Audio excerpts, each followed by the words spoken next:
Assalamualaikum warahmatullahi wabarakatuh. Waalaikumsalam warahmatullahi wabarakatuh. Hadirin jamaah sholat Jumat yang insya Allah selalu berada dalam naungan rahmat dan hidayah Allah Subhanahu wa Ta'ala. Tak henti-hentinya kita panjatkan puji dan syukur kepada Allah Subhanahu wa Ta'ala yang telah memberikan kita nikmat iman dan Islam.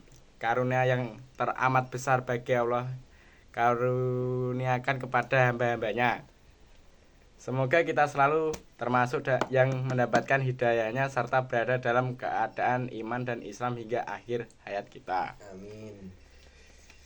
Pada kesempatan yang mulia ini, kami selaku Khatib mengajak kepada hadirin sekalian, marilah kita senantiasa meningkatkan keimanan dan ketakwaan kita kepada Allah Subhanahu wa Ta'ala. Takwa dalam arti senantiasa berupaya dan berusaha untuk selalu menghadirkan Allah dalam setiap situasi dan kondisi dengan cara senantiasa berzikir dan melaksanakan segala perintahnya. Takwa dalam arti kita senantiasa melibatkan Allah dalam setiap persoalan yang kita hadapi dengan cara berdoa, mohon pertolongan dan bermunajat kepadanya, sehingga akan menimbulkan ketentraman dan ketenangan dalam setiap kehidupan kita. Ya ayyuhallazina amanatukullah haqqa tuqati wa ala tamutu illa wa antum muslimun. Artinya, hai orang-orang yang beriman, bertakwalah kepada Allah sebenar-benar takwa kepadanya, dan janganlah sekali-kali kamu mati melainkan dalam keadaan beragama Islam. Al-Quran Surat Ali Imran ayat 102. Kematian adalah sesuatu yang pasti kita hadapi. Sesuatu yang menjadi gerbang dari kehidupan dunia menuju kehidupan akhirat adalah kematian. Ma'asyiral muslimin rahimakumullah, dalam surat Al-Baqarah ayat 28 Allah berfirman, bagaimana kamu ingkar kepada Allah padahal kamu tadinya mati, lalu Dia menghidupkan kamu, kemudian memutuskan kamu, lalu Dia menghidupkan kamu kembali, kemudian kepada nyalah kamu dikembalikan. Dalam Taswir Ibnu Katsir dijelaskan bahwa ayat ini menjelaskan akan kekuasaan Allah, dan sungguh aneh orang yang ingkar kepada Allah sementara manusia awalnya tiada, lalu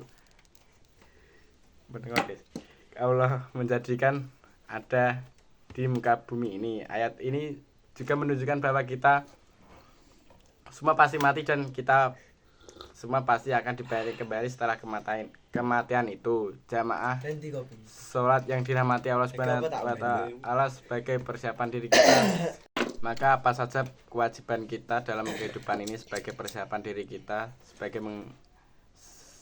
sebelum menghadapi kematian. Tentunya ada banyak hal, namun setidaknya ada 3 hal yang akan kita bahas pada kesempatan berharga ini. Pertama, beramal sebaik mungkin. Dalam surat Al-Mulk ayat 1-2 Allah berfirman, Maha suci Allah yang menguasai segala kerajaan, dan Dia maha kuasa atas segala sesuatu, yang menciptakan mati dan hidup untuk menguji kamu siapa di antara kamu yang lebih baik amalnya. Dan Dia maha perkasa, maha pengampun. Masyiral muslimin rahimakumullah, seperti apakah amalan yang terbaik itu? Salah satu indikatornya adalah pekerjaan. Itu dilakukan dengan istiqomah. Dalam hadis riwayat Abu Hurairah, Rasulullah SAW bersabda, yang artinya sesungguhnya sebaik-baik pekerjaan adalah yang rutin berkelanjutan, meskipun itu sedikit. Beramal sebaik mungkin juga berarti bahwa pekerjaan itu kita lakukan dengan seikhlas mungkin, semaksimal mungkin, dan sesempurna mungkin, baik dalam interaksi kita kepada Allah maupun kepada sesama manusia. Dalam tiap amal kita patrikan dalam diri kita bahwa bisa jadi itu adalah amal baik, amal terakhir kita. Masyiral muslimin rahimakumullah, yang kedua, menyiapkan amal yang terus mengalir pahalanya. Di antara yang kita persiapkan adalah dengan memperbanyak amal jariah, ilmu yang bermanfaat, serta mendidik anak kita menjadi anak yang saleh dan yang mendoakan kita kelak, sebagai hadis Rasulullah. Artinya diriwayatkan oleh Abu Hurairah bahwa Rasulullah Sallallahu Alaihi Wasallam bersabda, jika manusia mati maka terputuslah amalnya kecuali 3 perkara: sedekah jariah, ilmu yang diambil manfaatnya, dan anak saleh yang selalu mendoakan orang tuanya. Yang ketiga, berdoa agar diberi husnul khotimah. Apakah itu husnul khotimah? Di antara tanda utama husnul khotimah ialah apabila ia mengucap kalimat la ilaha illallah di akhir hayatnya. Indikator lainnya dari seseorang husnul khotimah apabila ia mengerjakan pekerjaan baik di akhir hidupnya. Selain berusaha dengan segenap amal saleh untuk mencapai husnul khotimah, kita juga harus selalu berdoa agar Allah mewafatkan kita dalam keadaan husnul khotimah. Akhirnya semoga kita menjadi hamba Allah yang berhasil mempersiapkan kehidupan kita, yang meningkatkan keimanan dan ketakwaan kita kepada Allah Subhanahu wa taala, dan Allah menjadikan kita sebagai orang-orang yang wafat dalam keadaan husnul khotimah.